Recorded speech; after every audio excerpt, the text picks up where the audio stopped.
Hi, Julie Jones from SSB Performance, Smarter, Stronger, Better Mindset Training, here with this week's Mindset Made Simple Tip of the Week, brought to you by Game Day Sportswear. This week, we're talking about 3 essentials that we need to use our talent and our training to their fullest. And this tip has taken me way too long to write. Here it is Wednesday. I like to get them out on Mondays, but I have been back and forth, focused, unfocused, thinking it's summertime. I have so much more time on my hand, which is not true. And the irony or the coincidentalness of it, we should ask Alanis Morissette, although I think she got it wrong. The irony is that I'm writing this week's tip about 3 essentials to be our best. And these 3 essentials that I'm going to be talking about here prove that I need more work on my mental game, just like we all do. The one thing that summer does give us is it gives us a little bit more time to think, right? We are either driving people around, or we're mowing the grass, or we're sitting out of recruiting, or we're traveling to recruiting, or we're traveling to the beach, or maybe if we're lucky, we're sitting at the beach, and we get time to think. And one thing I'd love for you to think about is, do you have control, or are you managing these 3 essential skills that lead to peak performance? And while we're thinking about that, I was listening to a podcast the other day called the Knowledge Project with Shane Parrish, and he's interviewing Coach Bill Belichick. And Belichick says that in order to win, we have to stop losing. So as I'm writing this tip, I kept losing. And not because of what somebody else or my opponent, there is no opponent, what somebody else was doing, but because of what I was doing. So what's Coach Belichick mean by win? In order to win, you have to stop losing. Well, he's talking about pre and post-snap penalties, things like that. Places where your opponent gets an edge because of something that you've done. In the game that I'm coaching, it might be like throwing the ball to third base and it getting past and rolling to the outfield in the run score. And we know that that happens about 75 to 80% of the time, and yet we still continue to do it. Or swinging at a 3-0 pitch when we know that almost every single walk ends up scoring. So the idea of winning, stopping losing to win, is really about stopping doing stupid stuff. But where does stupid stuff begin? Well, in this case, in my irony or my coincidentalness, I don't know, of deciding how to get this tip out about 3 essential things, it starts with distraction. It starts with frustration. It starts with pressure. It starts with fear. It starts with all these different things, all things that we can control if we have these 3 essential skills. And I'm reading a book called Called to Greatness by author Alex Auerbach, and he talks about these 3 essential skills. And they're strikingly similar to the 3 power moves, which we all know. We know the power moves, right? Number 1, you can always choose one thought or the other. Number 2, you have the ability to respond. No matter what's happening around you, you get to decide how you respond to it. And number 3, we can always manage our state. Well, author Auerbach's 3 essentials are this. These are his non-negotiables in this book. He says to be our best, we have to have tools that, number 1, help us regulate our nervous system, also known as manage your state, power move number 3, right? Number 2, direct your attention, also known as being response able, right? And number 3, getting your mind to work for you, also known as choosing one thought over the other. But the bottom line is, if we can't do these 3 things, we're not going to be able to use our talent and our training to their fullest, whether you're leading a team in business or you're leading a team on any athletic field or court or whatever it might be. And the question is, what are you doing to ensure that these non-negotiables are a part of your game? So this summer, what's your plan? Whether you have a returning team or you've got a whole group of people from the portal that are coming in, or you had to go out and get a bunch of people because the government has changed things and now you've got a new team, or you had to downsize and now you've got a new team. Whatever the situation is, the summer gives you a chance to think about, how are we going to incorporate skills to help us advance these 3 non-negotiable skills that make a difference in our performance. And if you need help with that, I know somebody, Julie J at ssbperformance.com. But here's why all this matters, right? First, again, we have to learn to regulate our nervous system. We have to own this. This isn't about somebody else.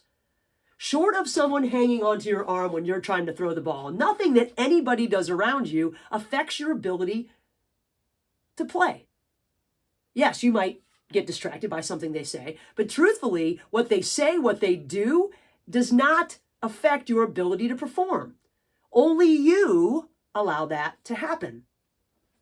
But think about this. Think about how many times this week your blood, or this month maybe, your blood has started to boil over what somebody else said or did. Now, you don't control what somebody else said or did, but it affects the way that you feel, which affects the way that you behave. And that's not because of them.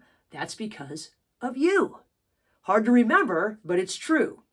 As we look at it from Coach Bill Belichick's sort of point of view, the lost behavior here is letting tension build until we yell, until we grip too tightly, until we breathe shallow and act fast, until we jump the gun and we say something we don't want to say, or we do something we really know wasn't part of it, or we swing at the 3-0 pitch because, oh my gosh, oh my gosh, oh my gosh. Someone said, oh, the best pitch is coming next. Oh, good. Let me swing at it. I hear that all the time from the stands. It's like, no, we'll take the walk because we've got a much better chance. If you look at the stats, you got a better chance of getting on and scoring in that case.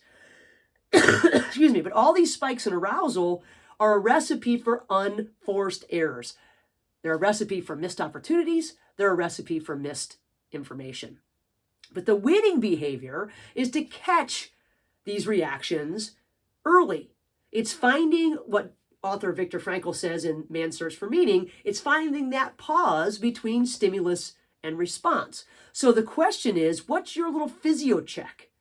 Or what's your catch it before it happens cues after big plays, or after big calls, or in between big plays, or between recruiting calls? What are you doing to help you stay and regulate your nervous system so that you are in your IZOF, your individual zone of function, so that you know that you can actually see and bring in information and process it in order to use it to your advantage? That's really the question.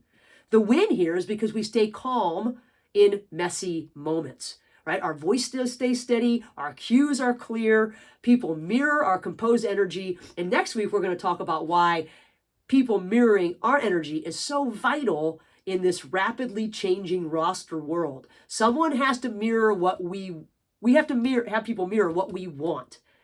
And if we can't regulate our nervous system, then they're going to regulate what they see. What are they mirroring? Or I'm sorry, they're going to mirror what they see. What are they mirroring from you as you regulate your nervous system or not? Next, we have to learn to direct our attention. Sometimes this is so easy, and then all of a sudden, it's not. And we know this. The lost behavior here is a distracted mind, which as I've been trying to write this, it's hyper-focused on the wrong target, right? It keeps us from being present in where we need to be. So it's thinking about past, it's thinking about future, it's thinking about social media notifications, it's thinking about what somebody said that got into our crawl, it's thinking about what fans are saying and obsessing over the things that we can't control, all the what ifs. That is the distraction. That is the lost behavior in this. It's split attention, because we know that split attention cost us. It slows our responses. It makes us react. It makes us slower in decision making. We make different and worse decisions, and it strips away our situational awareness. We know this. But the winning behavior here is cultivating our attention anchors. What is going to pull us back to the present? What's the simple cue that we can use to get us back? And what's the simple cue that we can use to get our team back? What does that look like? What does that look like for us? This eliminates the mental noise. This eliminates sloppy execution and misreads. This keeps us focused on what's in front of us. It helps us win what's in front of us. A group that constantly refocuses loses nothing. They waste 0 minutes. They capitalize on what's in front of them, and they are able to see, oh my gosh, this is what I need to do next because I'm focused. And then finally, we have to have strategies that help our mind work for us.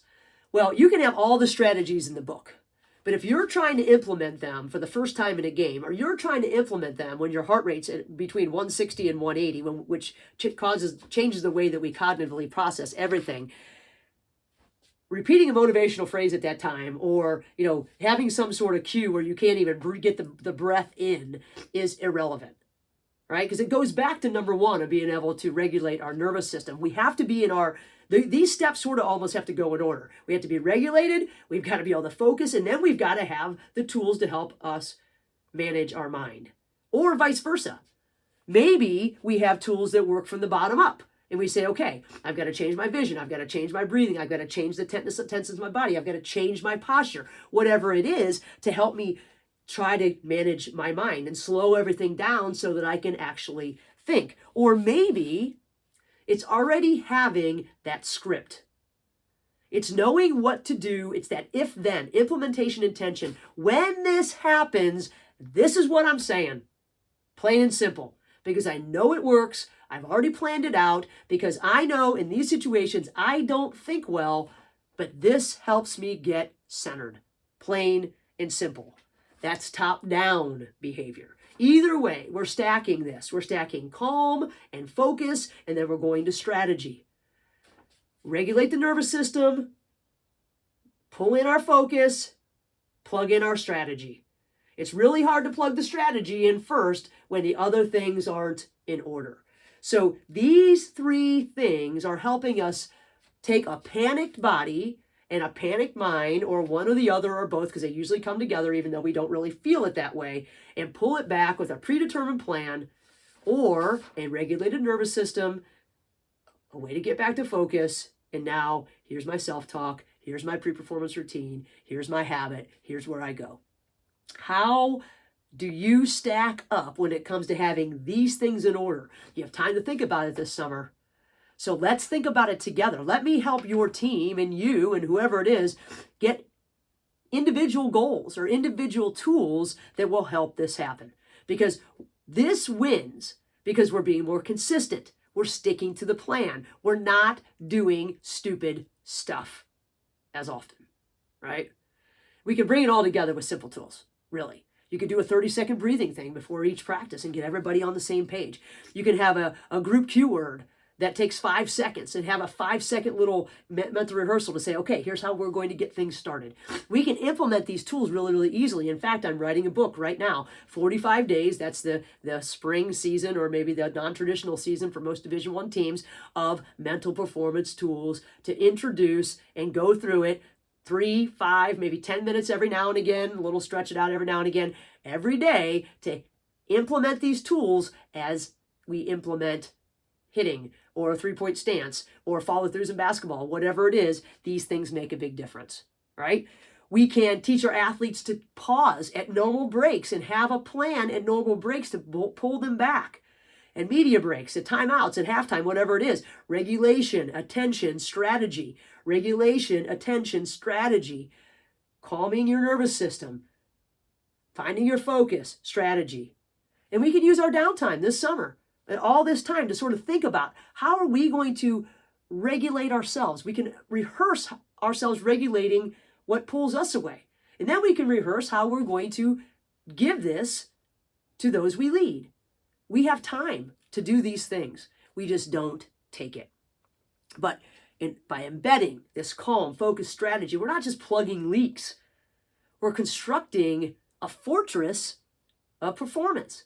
This is going to help us win because we're not losing as much. We're putting ourselves in a position to win because we're not making stupid mistakes. We're sticking to the plan. Our focus is there because we're calm. We have a plan to get to our focus, and then we use our strategies. And these strategies are what changes the game. So if you're interested in building this for you and your team, I've got a few more spots for teams this for fall and spring. Give me a call, send me an email, let's get connected, and let's put a plan together for your group so that we can get calm, focus, and strategize so that we can increase our performance and use our talent and our training to their fullest. Because in order to win, we have to stop losing, period. Reach out. In the meantime, have a great week.